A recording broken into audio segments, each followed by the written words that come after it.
from the National Review. Anthony Fauci plans to step down in December.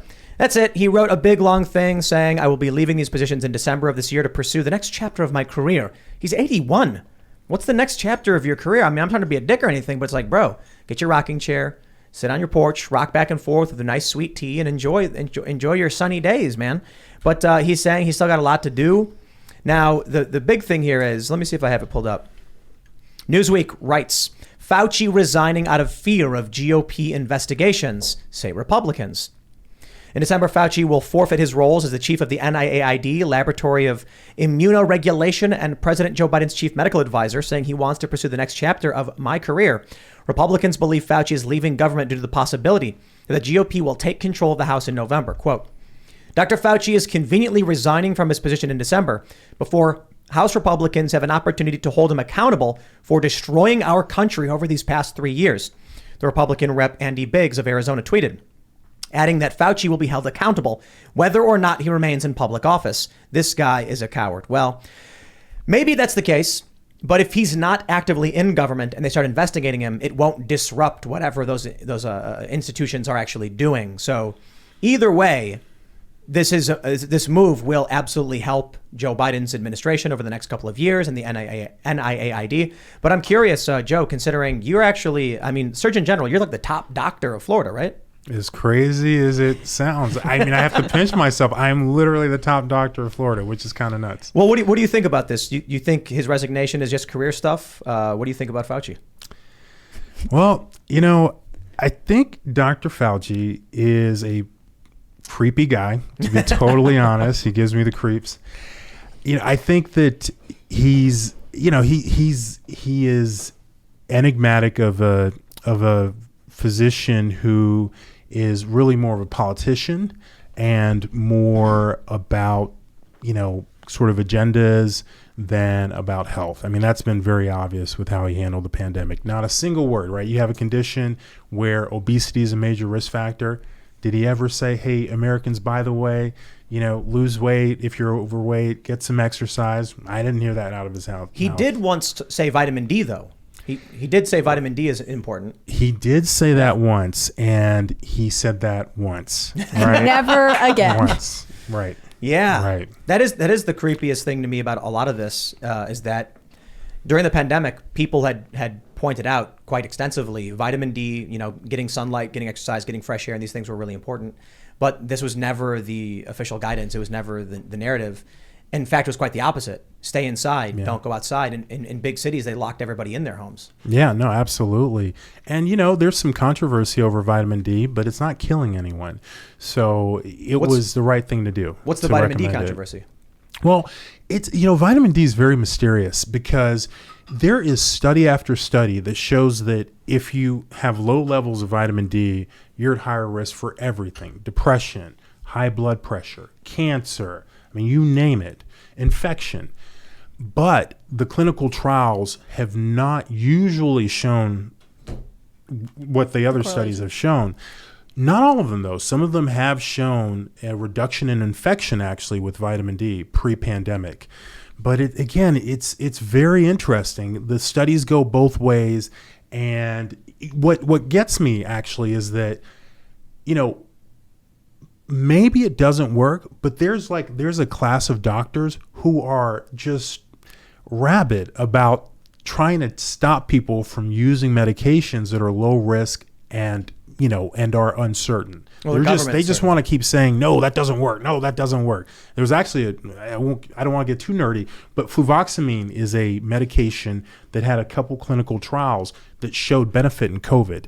And I recommended it. I recommended it to patients because there was data. But, another trial just came out that didn't find a benefit. And the writers at the New England Journal of Medicine slammed this medication. But the problem is the medication was dosed at like 50% of the dose that worked.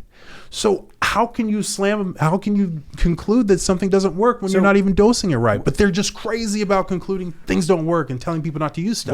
What was the one you just mentioned? Fluvoxamine. Fluvoxamine. What is that? Actually, it's a medication for like anxiety. And it just so happens that one of the ways it works is on a receptor that is also needed by the virus. So a few clinical trials have shown that it benefits people. But so this is not an official treatment. It's not approved or anything like that. It's not an official treatment. The FDA actually reviewed it recently, and they decided not to give it the thumbs up. And, that was criticized by some advocates of the medication. And, the FDA, it wasn't that they didn't make the right decision, but they took forever to make the decision.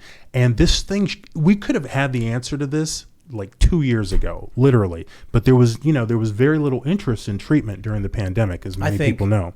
There's several treatments that have become, notorious, and YouTube explicitly bans people for advocating for and things like that.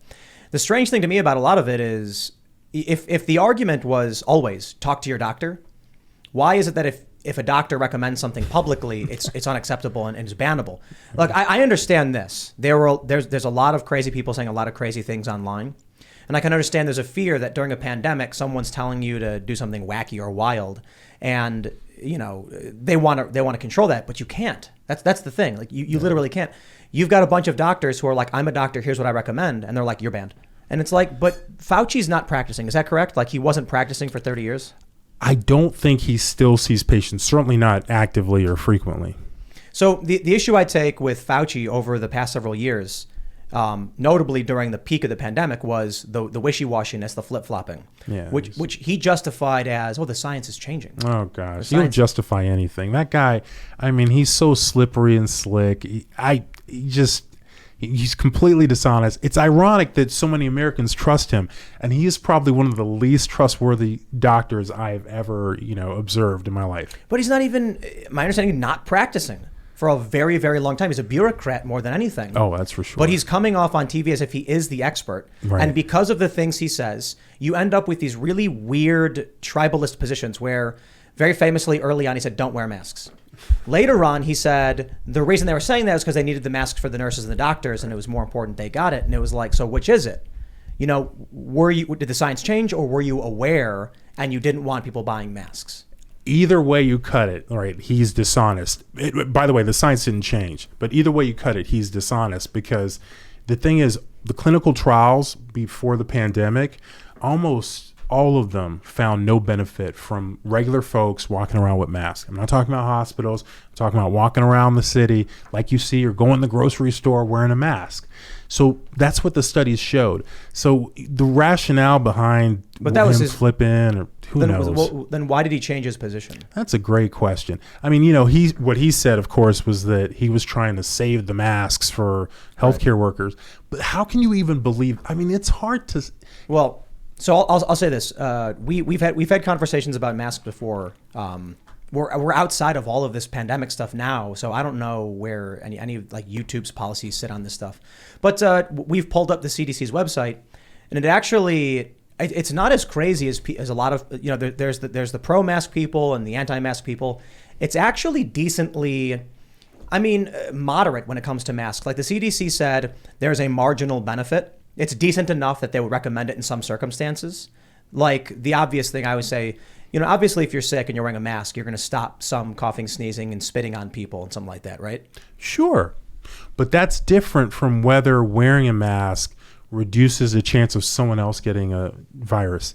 And even, I get it, like the idea that you think something's going to work and therefore it should work. But that's why we have clinical studies, right? Well, but the CDC on their website now says that there was a moderate reduction in like 70 different studies. At least this is the last time we pulled up. There's a huge list of studies there. Yeah, I know. And so this is dishonest science, because I mentioned vitamin D earlier, right? So you've got your observational studies that always find a relationship where at the low levels and bad health outcomes.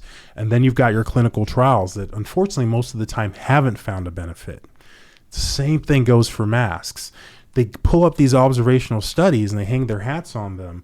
And the observational studies are finding these huge reductions. And then they say, oh, look at this. The masks work great, and make those, everyone should wear them, including kids, like the most ridiculous part. I've got little kids myself.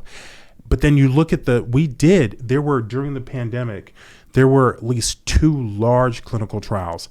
One found zero, no benefit. The second was Denmark. Pardon? Was that also an observational study? No, this was a clinical trial. trial. Like this is, you randomize people, you give, and you that's the gold standard for testing stuff, whether something actually works. That's how, if it really works, then it should work in a clinical trial too. And one study found no benefit. There was so much spin, by the way, when that study came out by medical doctors trying to explain why there wasn't a benefit. The second study basically found no benefit. There was no benefit for cloth masks, none whatsoever. For surgical masks, there was like a 10% reduction. So, 12% versus 11% of people tested positive. Like this is the thing that they're letting people fight over in airports about. And then for young people, there was zero benefit whatsoever in the second study. So it's a big lie. I mean, it's not like they don't know what evidence is. That's what evidence is. Well, so let me pull up this from the Los Angeles Daily News. Mask mandate didn't work against COVID-19 in LA, say doctors from USC and UCLA. Letter from doctor said masking had limited effect and it's best to stress vaccines. Other doctors still back masks. I think that one of the biggest problems we have right now is YouTube censorship policies. How do you even have a conversation on science if science changes if you're not allowed to discuss science changing? Dr. Fauci came out early on and said not to wear masks. He then came back later and said, okay, now wear masks. Now we have USC and UCLA saying the mandates didn't actually do anything to stop this. So my question is, how can YouTube set a censorship policy when UCLA and USC has issued these statements like this, right? I mean, it's an untenable situation you can't even have a public conversation about.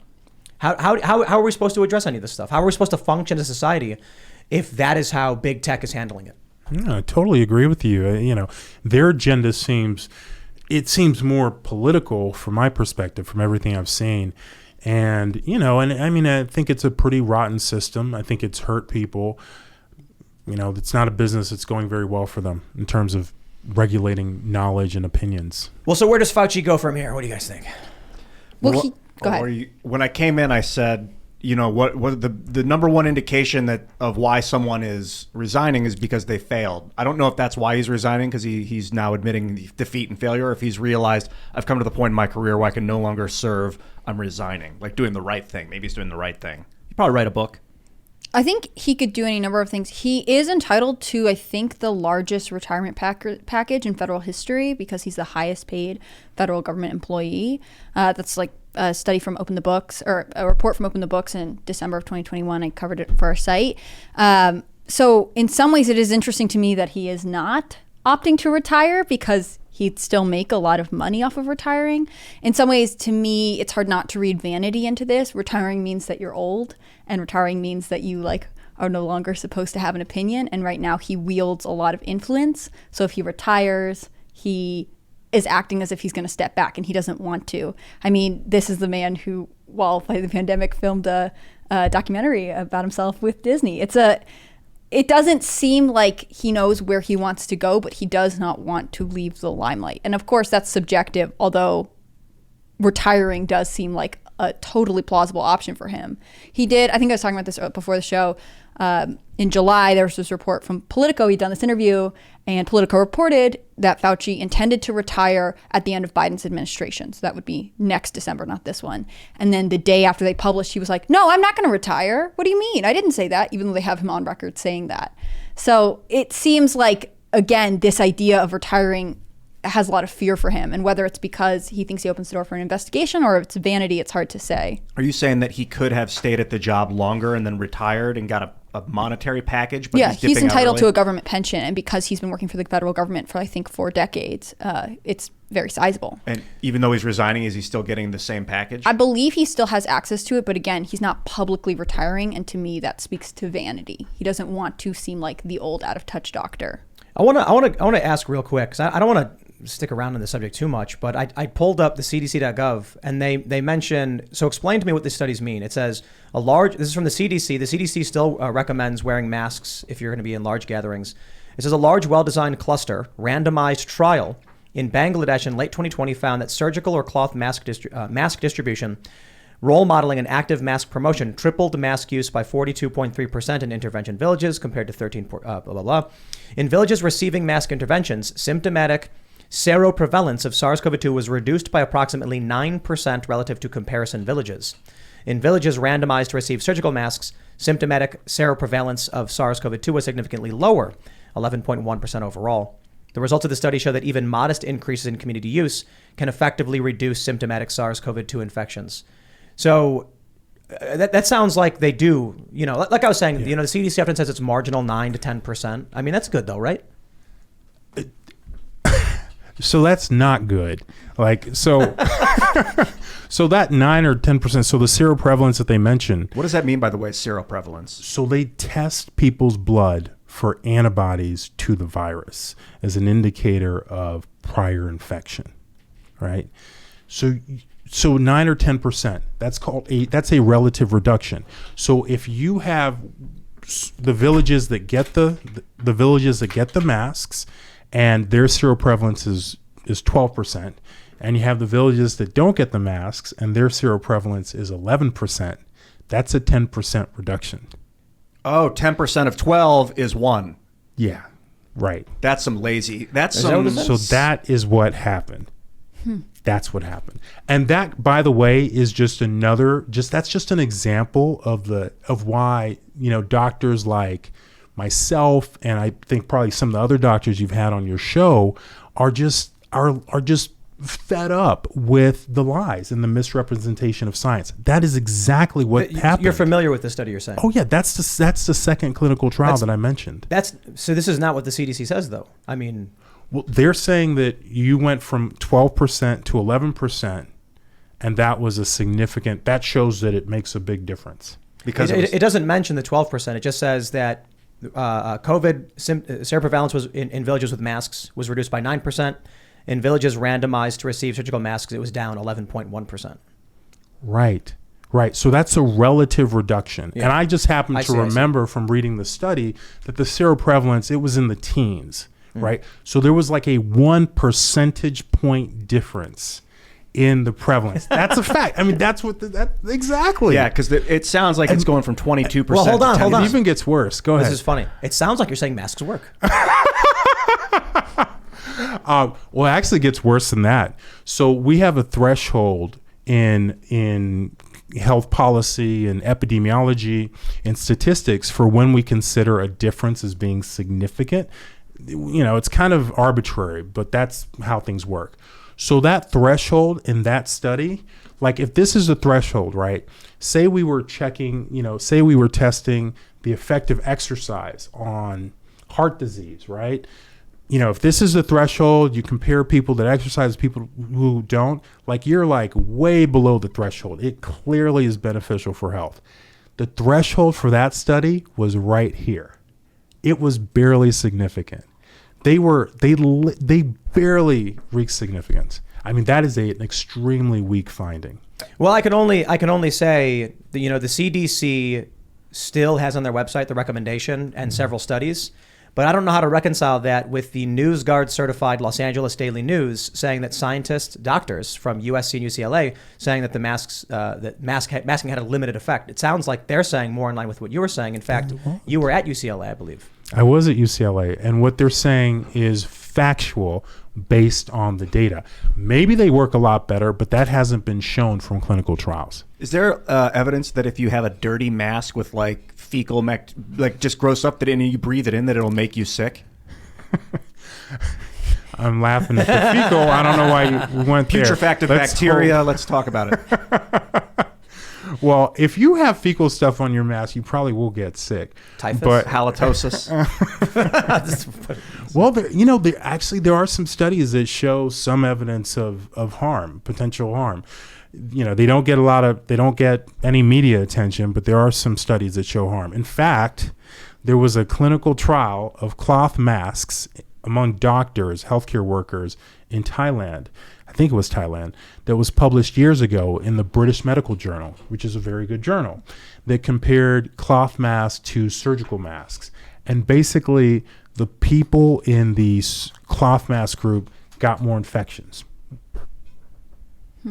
Like it seemed to something about it seemed to increase their. Is it fair to say though you got to be careful about like a single study that comes out? You know, you want to see it the test, like you want to see the results. Absolutely, over in and science, over absolutely. You mentioned observational studies. How do those work exactly relative to like a clinical trial? Well, a clinical trial is great because you bring people in and you say that, okay, these people, they're going to get the intervention. These people are not.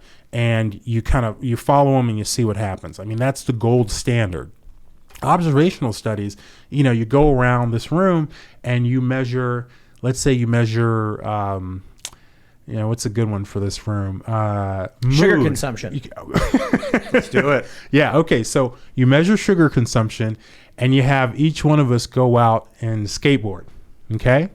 So, I don't know. Let's suppose that I don't have much sugar consumption or energy drink consumption. Okay. So you got guys like me who basically don't consume energy drinks.